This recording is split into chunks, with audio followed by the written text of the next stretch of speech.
Hello friends, welcome to our channel சிறுடி காசை serial promo. இன்றைக்கி என்ன நடந்ததுன்னு பார்ப்போம். முத்துவோட பாட்டி வீட்டில் வந்து எல்லோரும் உட்காந்து காய் கட் பண்ணியிருக்காங்க. அப்போ மலேசியா மாமா வந்து இதென்ன இப்படி வெட்டுறீங்க, இப்படி வெட்டினா நீங்கள் நாளைக்கு தான் உட்காந்து சமையல் வேலையை பண்ணணும்னு சொல்லிட்டு நான் வெட்டுறேன்னு சொல்லி கடகடன்னு ரொம்ப ஸ்பீடாக வெட்டுறாரு.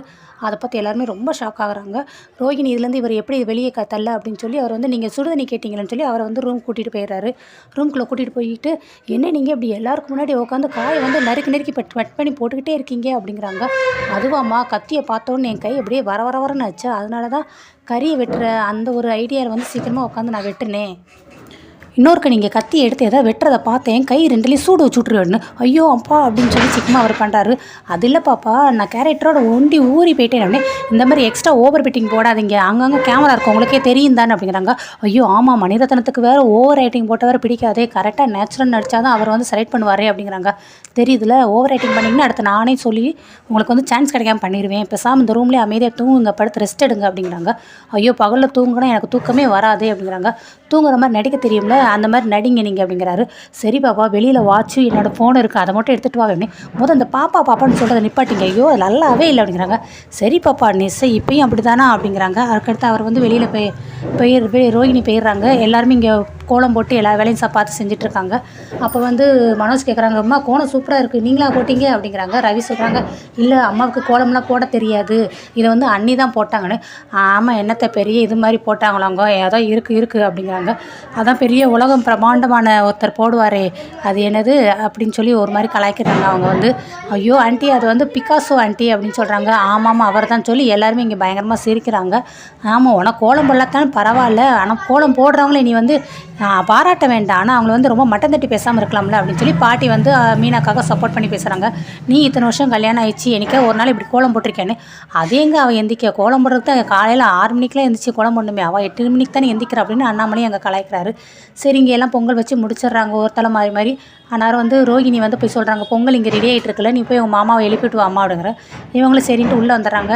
ஐயோ எந்திரிங்கன்னு சொல்லி தட்டி எழுப்பிடுறாங்க. என்னம்மா ரொம்ப நேரம் தூங்கிட்டேன்னா, ஐயோ ஃப்ளைட்டில் வேறு 7 மணி நேரம் ட்ராவல் பண்ணி வந்தேன்னா அப்படிங்கிறாங்க. என்னதுன்னு, இல்லை கதாபாத்திரத்தோடு ரொம்ப ஊறி போயிட்டேன் அப்படிங்கிறாங்க. சரி வெளியில் வாங்க, பொங்கல் வச்சுட்ருக்காங்க, வந்து ஓவர் ரைட்டிங் பண்ணாதீங்க சரியா, அமைதியாக மட்டும் இருந்துட்டு அமைதியாக வாங்கினேன். இப்போ பாரு நான் எவ்வளோ அமைதியாக இருக்கேன்னு. அங்கே வந்துட்டு குடல், ஈரல், வறுவல், கால், தலைன்னு ஏதாவது பேசுனீங்க அப்புறம் இருக்கும் உங்களுக்கு அப்படின்னு சொல்லி ரோஹிணி கூட்டிகிட்டு வர்றாங்க. அவர் வெளியில் வந்துடுறாரு. வாங்க சம்மந்தி வாங்க, நல்லா தூங்கி ரெஸ்ட் எடுத்தீங்களா அப்படிங்கிறாங்க. நல்லா தூங்குனீங்க அப்படின்னு சொல்லி விஜயாட்ட பேசுகிறாங்க.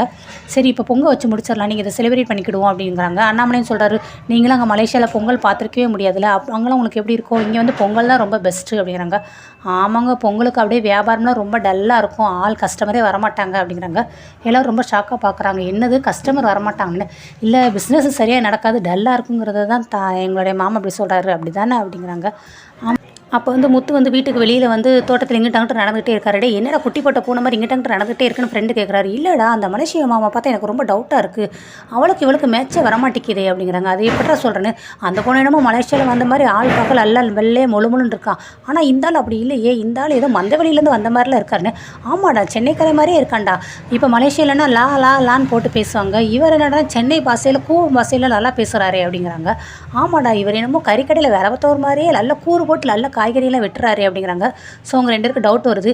இருந்தாலும் அவர்கிட்ட எப்படியோ சரக்கை போட்டு நம்ம வந்து அவர்கிட்ட மேட்ரை வாங்கணும்டா, இவருடைய வாயை திறந்தால் தான் அந்த பார்லர் நம்மளுடைய மேட்ரு என்னென்ன புரியும். அது ஆனால் மலேசியாவில் எங்கள் அப்பா பணக்காரராக இருக்குன்னு ரொம்ப சீன் போடுது. அதுவும் இல்லாமல் இவர் வந்தாலேருந்து அது ஓவர டென்ஷனாகவே இருக்குது. ஸோ இதில் ஏதோ மர்மம் மறைஞ்சிருக்கடான்னு சொல்லி முத்து சொல்கிறாங்க. சரி கண்டுபிடிப்போம், அதுக்கு அவர்கிட்ட இருக்கிற சரக்கை வாங்குவோண்டானே. டேய் அவர் சரக்கு கொண்டுருக்கான்னு உனக்கு தெரியுமா அப்படிங்கிறாங்க. என்னமோ யாருக்கு தெரியும், இருந்தால் நம்மளுக்கு நல்லது தானடா, நம்ம உள்நாட்டு சரக்கே அடிச்சுட்டு ஃபாரின் சரக்கு அடிச்சதே கிடையாதுலன்னு சொல்லி அவங்க பேசி கலாச்சிட்டு இருக்காங்க. அடுத்து இங்கே பொங்கல் நடக்கிறது பார்க்குறாங்க. ஆளாளுக்கு 3 பொங்கல் பண்ணி வச்சு ஊதி பண்ணிகிட்டு இருக்காங்க. மீனா வந்து நல்லா அந்த குழல் வச்சு அந்த புகையெல்லாம் ஊதி நல்லா தீயெல்லாம் வர வைக்கிற மாதிரி பண்ணுறாங்க. ஸ்ருதிக்கு பண்ண தெரியல, அங்கே ரோஹிணிக்கும் பண்ண தெரியல. இருங்க நான் பண்ணுறேன்ட்டு அவங்க ரோஹிணி ஊதுறாங்க. ஸ்ருதி வந்து ஊதுறத பார்த்துட்டு இருக்கும்போது நான் ஹெல்ப் பண்ணுறேன், மீனா ஹெல்ப் பண்ணுறாங்க. இல்லை இருக்கட்டும் நானே பண்ணுறேங்கிறாங்க. ஆனாலும் அவங்களுக்கு தெரியல. அடுத்து ரோஹிணிக்கும் ஹெல்ப் பண்ணிக்கிட்டு இருக்காங்க மீனா. இதுக்கு தான் முன்ன பின் இந்த மாதிரி வேலை பார்த்து எக்ஸ்பீரியன்ஸ் ஆகணும்னு சொல்கிறதுன்னு சொல்லி பாட்டி இதுங்கிறாங்க. மீனா வந்து அவங்க 3 வருடைய பொங்கப்பனையுமே அந்த தீயெல்லாம் போட்டு அதிலெல்லாம் கரண்டி வச்சு கிண்டி இந்த மாதிரி எல்லா வேலையும் பார்க்குறாங்க. ஸோ ஒரு வழியாக 3 பேருமே பொங்கப்பனை வச்சு முடிச்சிட்டாங்க. அப்போ வந்து முத்துவும் வராரு. முத்து வந்து பாட்டியோட காது கிட்ட வந்து ஒரு இலையை வச்சு இதுங்கிறாரு. பாட்டி வந்து பயந்துறாங்க. பாட்டி நான் தான் அப்படின்னு. டே பாட்டி ஏன்டா இப்படி பண்ணுறேன்னு சொல்லி பாட்டி கேட்குறாங்க. அதுக்கப்புறம் பாட்டி நீ பட்டு சரி செம்மையாக இருக்கும், இதோட வெளியில் போயிடாத, உன்னை பொண்ணுக்கிட்ட வந்துட போகிறாங்க.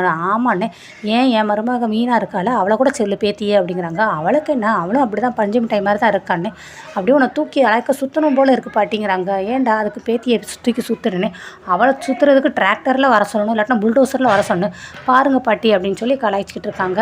இவளுக்கு என்னடா, நீ வந்து என்ன மாதிரியே நீ ரொம்ப வெகுளியாகவே இருக்க அப்படிங்கிறாங்க. அம்மா நீங்கள் சின்ன வயசுலேருந்து நீங்கள் தானம்மா வளர்த்தீங்க, அதனால தான் உங்களை மாதிரியே வெகுளியாக இருக்கியா அப்படின்னு சொல்லி அண்ணாமலையும் சொல்கிறாரு. அதனால தான்டா அவனுக்கு ஏத்தாப்புல அவளுக்கு அவளுக்குடைய ஒய்ஃபுமே வந்து மீனை வந்து ஏற்ற ஏஜில் இருக்கா, ஏற்ற கேரக்டரில் இருக்கான்னு சொல்லி பாட்டி சொல்கிறாங்க. அப்போனா நாங்களாம் என்ன வேறு இதில் இருக்குமான்னு சொல்லி மனோஜுங்கிறாரு. டே எல்லாம் ஒன்று தாண்டா அப்படின்னு பாட்டி சமாளிச்சிட்றாங்க. அடுத்த பொங்கலாம் வச்சு முடிச்சிடுறாங்க. மீனா எல்லாருக்கும் பொங்கல் வந்து கொடுக்குறாங்கம்மா. மீனா நீ உட்காந்து சாப்பிடுமான்னு. இருக்கட்டும் பாட்டி, நான் அப்புறம் சாப்பிட்டுக்கிறேன்னு. மீனா அந்த மலேசியா மாமாவுக்கு கூட கொஞ்சம் பொங்க வை அப்படிங்கிறாங்க. அவங்களும் வச்சு சாப்பிட்றாங்க. எப்படி இருக்குன்னா, நல்லா இருக்குன்னு. இதோடு சேர்த்து அப்படியே மட்டன் சுக்கா இருந்தால் சூப்பராக இருக்கும், அப்படியே ரத்த பொரியல் மாதிரி நல்லா சாஃப்டாக மெதுவாக இருக்குது அப்படிங்கிறாங்க. எல்லோரும் திருத்துன்னு முழிக்கிறாங்க. ரொம்ப ஷாக் ஆகுறாங்க. என்னது ரத்த பொரியல் மட்டன் சுக்காவா, பொங்கலுக்கு இதுவாக காம்பினேஷனு அப்படிங்கிறாங்க.